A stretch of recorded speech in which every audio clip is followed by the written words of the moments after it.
გამარჯობა, ჩემო ძვირფასო გამომწერებო. ალბათ თუ ამ ვიდეოს უყურებთ, კი იცით, მე ვარ ლაშა კახნიაშვილი. ეს Detailing Garage-ის YouTube channel-ია და დღეს მე მინდა გესაუბროთ რაღაც მონოლოგის სახით. მინდა გესაუბროთ საქართველოში მიმდინარე პროცესების შესახებ, რომელიც detailing სფეროში ხდება. თუ თქვენ გაინტერესებთ, რა თქმა უნდა, ჩვენი სფერო, რა თქმა უნდა, ამ ვიდეოს უყურებთ. თუ არ გაინტერესებთ, თავიდანვე გეუბნებით, შეგიძლიათ დასქიფოთ ან გადახვიდეთ უკეთეს ვიდეო არჩევთ. მე მინდა რამდენიმე სიტყვით, რამდენიმე წუთში ჩავეტიო და გითხრათ ბაზარზე არსებული სიტუაცია. ოღონდ როგორ არის, იცით? თავდაპირველად იცით, რომ როცა ჩვენ ამ საქმეს ვიწყებდით, ეს რომელი წელი იყო? 2018 წელი იყო. თუ სწორად მახსოვს, შეიძლება 18-ის ბოლო იყოს, 19-ის დასაწყისი იყო. ამ საქმეს როცა ვიწყებდით, საქართველოში არაფერი არ ხდებოდა დეტეილინგის მიმართულებით და იყო სრული ჯუნგლები. ჯუნგლები რას ნიშნავს? არ არსებობდა კვალიფიციური კადრები, არ არსებობდა კვალიფიციური კადრის მიერ კვალიფიცირებად შესრულებული სამუშაო და არც არავინ არ იცოდა, როგორ შეიძლება სამუშაო შესრულებულიყო ისე, როგორც ეკადრება დეტეილინგს და არა დაუშვათ ქუჩის მოიკას ან ხიმჩისტკას ან პალიროშეკს. დავიწყეთ თავდაპირველად, რა თქმა უნდა, ჩვენ ამ ყველაფრის კეთება და ჩვენი ერთადერთი დევიზი იყო, რომ ყველაფერს ვაკეთებთ მთელი გული და სული და პატიოსნად. სხვათა შორის არ გეგონოთ, რომ ამ რაღაცების კეთება მარტივი იყო. ჯერ ეცა წარმოიდგინეთ, რომ რაღაცებს YouTube-ით ვსწავლობდით, რაღაცებს ფიზიკურად ხალხს ვეკითხებოდით, ტექსტური მიმოწერით ვეკითხებოდით, წარმოიდგინეთ, რუსეთშიც ბევრი მისაუბრე ამ თემაზე, ამერიკაშიც ამერიკელებთან ბევრი მისაუბრე ამ თემაზე, როგორ შეიძლება რაღაცა გავაკეთოთ ისე, რომ შესაბამისი ხარისხი გქონდეს. მოკლედ, ძალიან ბევრი გათენებული ღამეები, ბევრი წვალება, ბევრი შრომა და ნელა, რა თქმა უნდა, საქართველოშიც დეტეილინგ კულტურა შემოვიდა. მე არ ვიძახი, რომ ხარ დეტეილინგ კულტურაში ახლა ჩვენ პირველი დეტეილინგ გარაჟი გავხსენით. შემოტანები კი ვართ, მაგრამ ახლა დიდი ფუძემდებელი და რაღაცა ჩემი თავი არ მგონია. რა თქმა უნდა, მდინარეს ვერ გააჩერებს ვერანაირი ჯებირი. ადრე თუ გიან, მე რო არ ყოფილიყავი, სხვა შემოიტანდა მაგ კულტურას. და რა თქმა უნდა, შემოვიდა და კიდევაც, მაგრამ ნახეთ, რატო ვყვები ახლა ამ ისტორიას მე ცოტა გრძლად, ვყვები იმიტომ, რომ რაღაცა მიმართულებით პროგრესი ძალიან არის. აი, მაგალითად, დღეს საქართველოში ყველა მიცის, რომ ქუჩის პალიროვშიკები აღარ აკეთებენ პოლირებას და თუ კარგი ავტომობილი ყავთ, აუცილებლად უნდა მეიყვანოთ დეტეილინგ ცენტრში, რადგანაც დაგვხვდეთ პასუხისმგებელი ადამიანი, რომელიც თქვენს მანქანაზე იზრუნებს. ეს არის, რა თქმა უნდა, კარგი მაღალი კლასის მანქანებზე საუბარი თუ ეხლა თუ ვიღაცამ Ford Fusion-ი იყიდა, იმიტომ რომ გაყიდოს, იმას უფეხებზე კიდია დეტეილინგ ცენტრი. ხო და ამ მაღალი კლასის ავტობუსებს განსაკუთრებულად მოვლა ჭირდება, მაგიტომაც არსებობს ეს დეტეილინგ ცენტრები და ეხლა რა გითხრათ, აი ყოველ კუთხეში იხსნება. ჩვენ დღემდე დაახლოებით 100-ზე მეტი, სადღაც 100-ის ფარგლებში მოსწავლე აუცილებლად გვეყოლება, არ დამითვლეს სიმართლე თუ გაინტერესებთ, რომლებიც ძალიან წარმატებულები და დღეს ყველა ქალაქში გვხვდება, აი დედოფლის წყალთან დაწყებული. მესტიაში არა, ზუგდიდამდე ჯერჯერობით და მესტიაში ჩავალთ, გვხვდება დეტეილინგ ცენტრები, სადაც ადამიანები მაღალი კლასის მომსახურებას თავაზობენ მომხმარებელს თავიანთი პრემიუმ ავტომობილებისთვის. რატო დავიწყე ამბის მოყოლა შორიდან? როგორც კი ჩვენ გარაჟი გავხსენეთ და დეტეილინგ გარაჟი დავარქვით, ჩვენთან აქ ეზოში შემოდიოდა უცხო მანქანები, რომლებიც გვაკვირდებოდნენ, ეჭვის თვალით სხვათა შორის, ვიყურებდნენ, რამოდენიმესთან მე კომუნიკაციაც რომ მქონდა, ნახეთ რა ხდებოდა. ჩვენამდე აი ასტრად იღომის ტერიტორიაზე იყვნენ ჩამოსული თურქები, რომლებმაც ნანოკერამიკის კეთება დაიწყეს მანქანაზე ყოველგვარი პოლირების გარეშე და მომხმარებელს პირდებოდნენ, იცით რას, ნანოკერამიკას რო გაუკეთებოს თქვენ მანქანას, ხო, მთელი ცხოვრება ეს ნანოკერამიკა იქნება ისე როგორც პირველ დღეს. ამოიღეს საკმაოდ სოლიდური თანხა. დაახლოებით, რა ვიცი, აქ იყო ერთი 10 მანქანა მოსული და 10 მანქანა რო აქ იყო მოსული ერთი 100 მანქანა ხო ნამდვილად გააკეთეს. თითოდგან $1000 იღებდა. მოკლედ, ძალიან დიდი თანხა აიღეს და ივნისის დასაწყისში დაწყებული საქმე მიატოვეს აგვისტოს ბოლოს. მოკლედ, ერთი ზაფხული იმუშავეს და მოხიეს. შესაბამისად, ეს სამუდამო გარანტია გაცემული მანქანები, როცა გაიგეს, რომ ნანოკერამიკა ჩვენთან კეთდებოდა, ეძებდნენ იმ ადამიანებს, რომლებმაც ესენი მოატყუეს, ალბათ ანგარიშების მიზნით ან ფულის დაბრუნების მიზნით არ ვიცი. ხო და მე მიწევდა წარმოიდგინეთ რომ მე დეტეილინგ გარაჟი გავხსენი და რომ უნდა დამეწყო ნანოკერამიკაზე საუბარი და მაღალი ხარისხის პოლირებაზე საუბარი ნოლიდან, იმიტომ რომ არსებობდა კულტურა, დავიწყე მინუსებიდან ამის კეთება. იმიტომ ჯერ უნდა მემტკიცებინა რომ აი იქ რო ვიღაცამ გააკეთა, ისინი იყვნენ აფერისტები და რეალურად ნანოკერამიკა სხვა რამე არ და მართლა კარგი რამეა და ჩვენ კარგი ხალხი ვართ. ამაზე უნდა მემუშავა და უნდა მემუშავა კიდევ იმაზე რომ ნანოკერამიკაზე და დეტეილინგ კულტურაზე ცნობიერება ამაღლებულიყო. ბევრი მიმუშავე, ცოტა მიმუშავე, ვიცი, უბრალოდ ეხლა მე თქვა რომ ვიცი ბევრი მიმუშავე, მაგრამ რამდენად ნაყოფიერად მიმუშავე, ეს უკვე თქვენი გადასაწყვეტი არის. ასე თუ ისე დეტეილინგ კულტურა ამაღლებულია, გაზრდილია, მაგრამ დეტეილინგ კულტურას უნდა თან სდევდეს აუცილებლად ის საქმე არ გამოვა პატიოსნება, იმიტომ რომ ამ საქმეში ძალიან ბევრია იმის შესაძლებლობა, რომ მოიტყო. აი მაგალითად, როდესაც თქვენ მიდიხართ ოქროს შესაძენად, რავი, ნათლობაზე მიგაქვთ ოქრო თუ საყვარელ ადამიანს გინდა დაჩუქოთ ოქროს შესაძენად მიდიხართ ოქროს ბირჟაზე, არჩევთ ოქროს და ყიდულობთ. შესაძლოა 5 ლარგის მოგონი ოქრო შემოწმოთ. ამოწევთ კიდევაც, ან არ ამოწევთ, მაგრამ ვიცით რომ იქ არავინ არ მოგატყუებს, ხო? აქ უკვე სხვა რამე არის. ნანოკერამიკაზე რომ მოდიხართ ჩვენთან, ან ფირზე რომ მოდიხართ ჩვენთან, ნებისმიერ ამაზე რომ მოდიხართ ჩვენთან და გვიხდით დაუშვათ 2000 ლარს, ხო? აი პოლირებას პლუს ნანოკერამიკა დაუშვათ 2000 ლარი დაჯდა. და თქვენ დაგვიკეთეთ რამდენიმე ნანოკერამიკიდან საშუალო კლასის. დაუშვათ ნაციოლ XR03, რომელიც ღირებულს არის დღევანდელი სიტუაციიდან 1000 ლარი. თქვენ ვერასდროს ვერ გაარკვევთ ეს ნაციონალის ნანოკერამიკა XR03 გამოვიყენებენ ნანოკერამიკის წასმისას. თუ გამოვიყენე დაუშვათ მეტალკოუტ F2, რომელიც ბევრად ნაკლები ღირს და შოპში 170 ლარად იყიდება საერთოდ. ამის გარკვევა შეუძლებელია. ვერ გადავუხდეთ ვერავის 5 ლარს, რომელიც დაგიდებთ თქვენ ოფიციალურ დასკვას. ოქრო როგორ არის, ხო? წარსული ცხოვრება გამომდინარე მინახავს ოქრო როგორ მოწდება.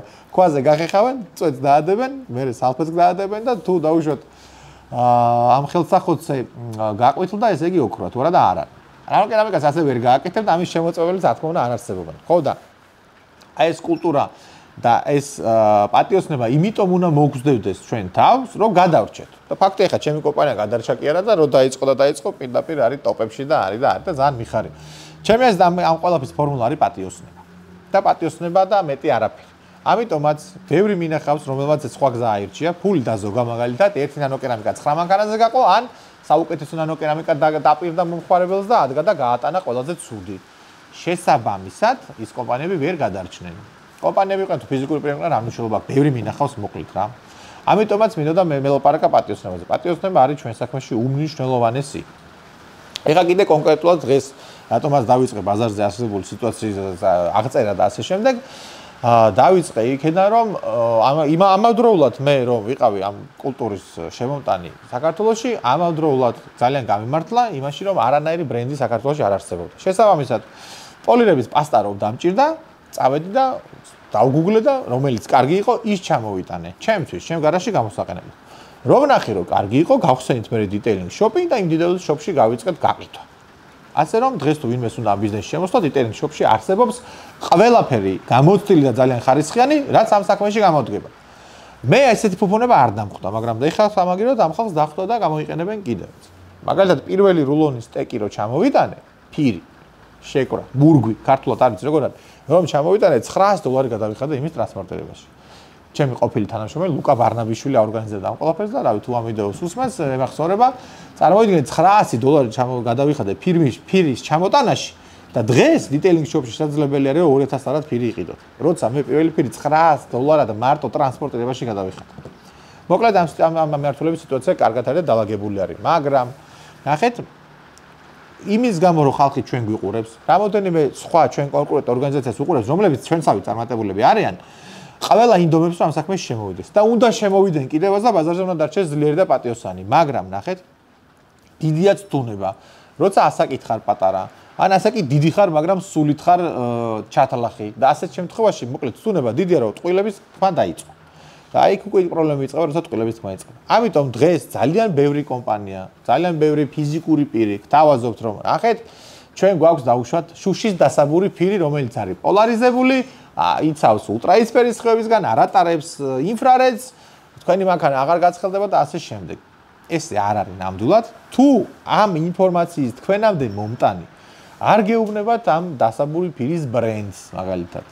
ან თუ გეუბნებათ, თქვენ აუცილებლად უნდა გადაამოწმოთ. თუ არ გეუბნებათ, ხო მარტივად ხვდებით რომ იქ ყველაფერი მკვდარია უკვე და თუ რა თქმა უნდა გითხრათ, უნდა გადაამოწმოთ. მაგალითად უყურებთ ადამიანს, ამოგიდოთ ტელეფონში რეკლამა დასპონსორებული, სხვათა შორის ჩვენ არ დაგვისპონსორებია წლებია, რომ იცოდეთ ჩვენი ვიდეოები.